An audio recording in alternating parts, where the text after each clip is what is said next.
Bonjour. Michel Serres, le système de Leibniz et ses modèles mathématiques.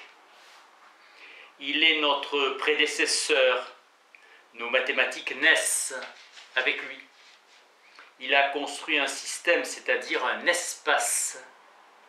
Chaque région du système est décrite comme une expressive de la totalité.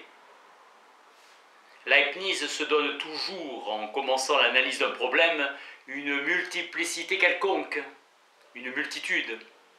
Le modèle du système est le système des modèles. Nous découvrons un système en suivant la description d'une région donnée comme index. Index est constituée elle-même en système. L'éveil d'une vérité épistémologique revivifie une vérité historique. L'avènement du calcul infinitésimal constitue l'événement capital de cette fin du XVIIe siècle. Leibniz oppose des vérités aux insuffisances cartésiennes et il s'oppose au temps à Newton. La multitude est enveloppée dans l'unité, elle y est concentrée, la vie, l'organisme y est représenté. La vision est modèle de la connaissance, nous voyons les proportions, les couleurs et les reliefs. La forme a priori de notre sensibilité est ce réseau à mailles infiniment petites qui fait correspondre au différentiel de composition, des différentiels de perception. Une chose en exprime une autre lorsqu'il y a un rapport constant et réglé entre ce qui peut se dire de l'une et de l'autre. C'est ainsi qu'une projection de perspective exprime son géométral, les formes substantielles, expression commune à l'univers des monades parmi les échelles infinies continues des êtres. Chacun est par essence représentation dans son ordre, et tous s'entre-expriment. Chaque forme représente son corps propre, son département, le monde et Dieu. Au degré près, chacun exprime tout, et tout s'exprime chacun. La représentation ou expression est la liaison bi-univoque de la totalité, de l'unicité. Le monde est la réunion ou l'intersection des représentations monadiques. Le monde leibnizien est structuré comme un espace géodésique parallèle. Il se présente comme une collection de multiplicités ontologiquement disjointes, chacune demeurant organisée selon des lois autochtones, assignables de l'intérieur. Le monde phénoménal est lié. Leibniz conseillait à Jean Bernoulli de comparer, comme Platon l'avait proposé, le distinct et le confus avec la droite et la courbe. Augmentant le champ de mon savoir par accumulation des opacités, je prends sans cesse du retard dans mon cheminement vers le vrai. L'harmonie est d'abord proportion, c'est-à-dire nombre fractionnaire. L'univers indéfiniment combiné est composé selon des associations réglées de nombres, se mire infiniment dans un nouvel univers soumis à des règles analogues. L'analyse infinitésimale est un calcul des différentiels. Chez Leibniz, le poids de l'idéal d'invention balance celui de l'exigence de certitude. Douter, mettre en question, cela signifie construire et envisager les diverses solutions possibles. Il y a précession des problèmes posés par l'infiniment petit sur ceux de l'infiniment grand. Le peu de compréhension que nous avons du temps et par là des processus évolutifs vient du fait qu'on utilise mal l'espace qui seul permet de rendre rigoureuse l'idée de continuité. Le multiple est le siège de tous les échanges possibles, lieu de tous les mouvements imaginables. Combiner, c'est échanger, et l'échange et changement, mouvement. Le calcul infinitésimal est utile quand il s'agit d'appliquer la mathématique à la physique. Suzanne Bachelard, le mouvement de la lumière. La réalité absolue monadique est le siège de tout ce qui peut se passer entre quelque chose et son inverse limitatif. La monade est le pôle de la communion de l'esprit et du monde. Cette communion est d'un seul mouvement, connaissance, harmonie, bonheur et amour universel. paradoxe de l'optimisme. Plus nous avançons dans la connaissance, plus nous découvrons avec joie un monde meilleur, car nous le constituons comme tel. Par combinaison infinie des essences de son entendement, Dieu constitue une infinité de mondes possibles, parmi lesquels il choisit d'amener le meilleur à l'existence de perfection, raisonnement qui préside à la création du monde. Deux temps dans ce processus intemporel, celui du calcul et celui du choix. Le système leibnizien est représentable par un immense déterminant où chaque thème est associé à tous les autres, où tous les thèmes sont une complexion de chacun. Contura dit que Descartes a ouvert une voie assurée mais non optimale, comme si pour aller d'un lieu à l'autre on voulait toujours suivre le cours des rivières. Pour Leibniz, toute explication doit être démonstration et calcul. Exprimer les lois de l'optimum par celles de l'accord parfait. Le système entier de l'harmonie préétabli se projette dans le domaine exemplaire de la machine, qui en fournit un modèle fini. Dieu crée la force, l'essence même de ses artifices, leur dynamisme. Il est l'unique source comme l'énergie est la source du mouvement, la dynamique ou la force prédétermine le mouvement. La monade est une âme, un automate. Je vois l'objet, je le vois en personne et je le vois défiguré par ma perspective. En tout individu, l'universel est écrit. Percevoir et représenter le multiple dans l'un, penser, c'est-à-dire clarifier et rendre raison du perçu, suppose l'unité d'une multitude et celle des sujets pensants, des monades conscientes s'efforçant vers la clarté. Nécessité de la référence à Dieu, m'efforçant vers la clarté, j'exprime de mieux en mieux l'être et la pensée. Un seul et même chemin me conduit à Dieu et la communication est d'autant plus réussie qu'est pure la pensée. La science parfaite a pour sujet la République des esprits dont Dieu est le prince. L'universel formel a pour sujet l'universel intersubjectif. Dieu est la raison pleine de la pensée, de la science et de la communication. Ma tension vers le distinct m'approche de Dieu qui tient en sa main le nœud, l'intersection, le point de consentement de la totalité de ses itinéraires. Dieu est la condition originaire de l'intersubjectivité, la raison qu'il a préétablie. Plus je pense, moins je suis moi, plus je suis un point de concours de ces intersections, une unité de cette multiplicité convenante de conscience, plus je suis l'universel formel de la communication.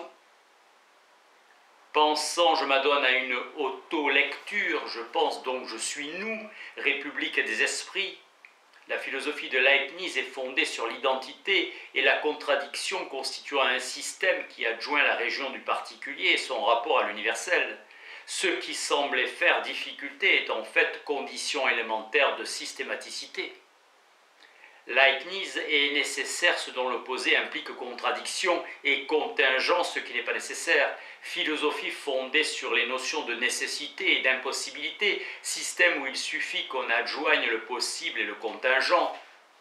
En tant que système, la mathématique est un dictionnaire parfait avec des circuits simples et courts. L'excellence du modèle vient de la simplicité des similitudes. L'invariance du résultat dans la substitution des caractères, le retour à l'identique est la marque de la validité de tout raisonnement.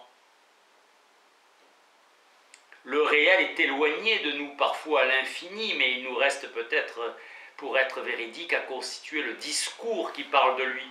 Le réel est l'universalité philosophique de la caractéristique. L'art de déchiffrer les causes des phénomènes ou les hypothèses véritables est comme l'art de déchiffrer, l'être et le connaître sont subordonnés aux signes. Lire, c'est déchiffrer.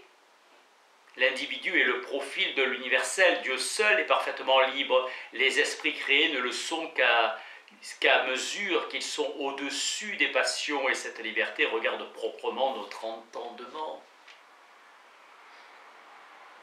Les stoïciens disaient que le sage seul est libre.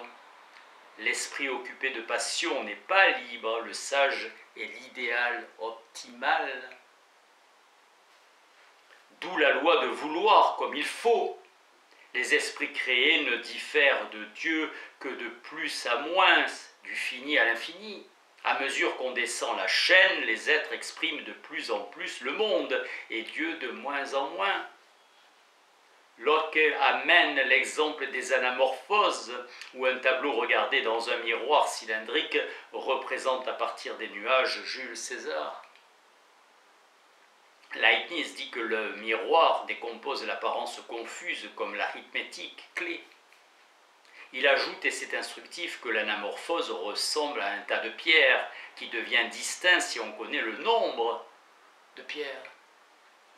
Reste à lire, à livre ouvert, sur la monade, un individu, exemple totalisant l'universel, et la monadologie, système et genèse de l'univers, plan totalisant les individus.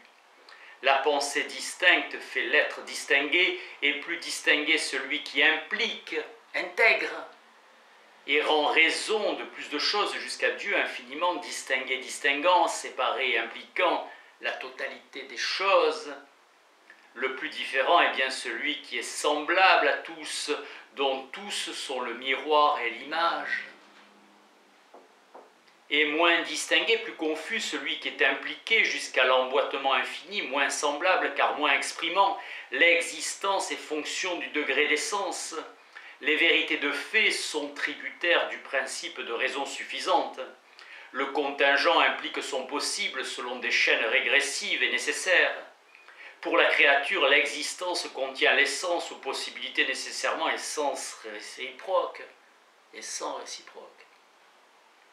Sélection divine du maximum d'essence qui est la raison suffisante pour le contingent d'exister.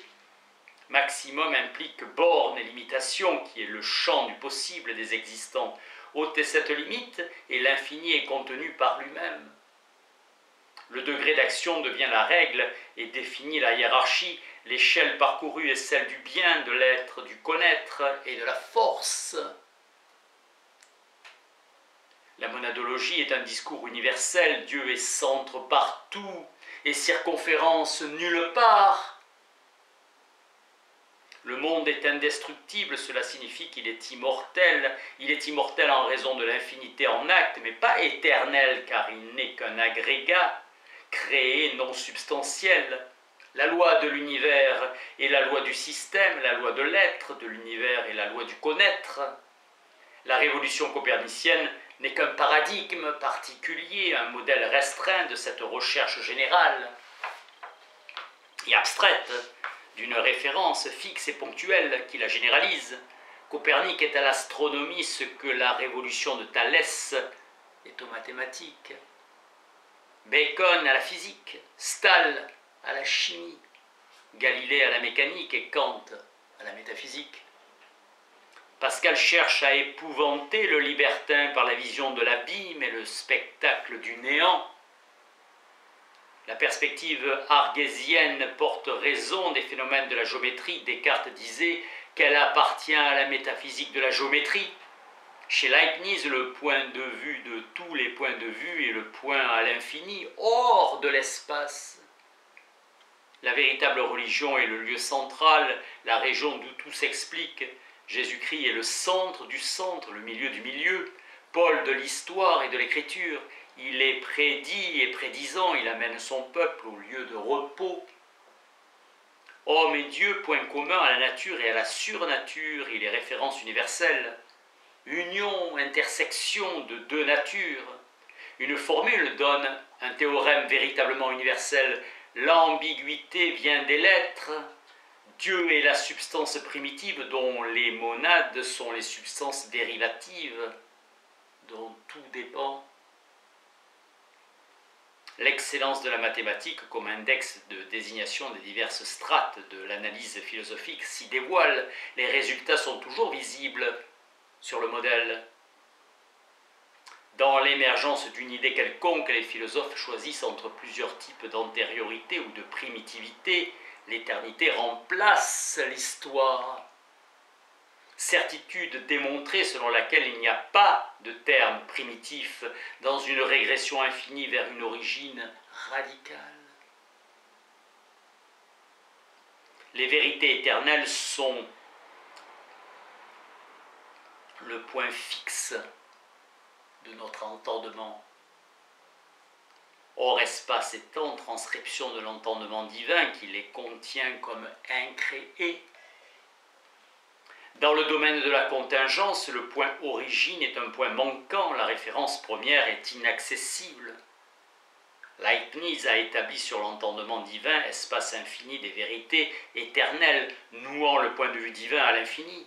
Ce faisant, il n'a écrit qu'un système, le parfait, hérité du dogmatisme traditionnel. Il annonce notre modernité et réalise avant terme désormais notre lieu ordinaire dans l'extrinsèque radical. Merci.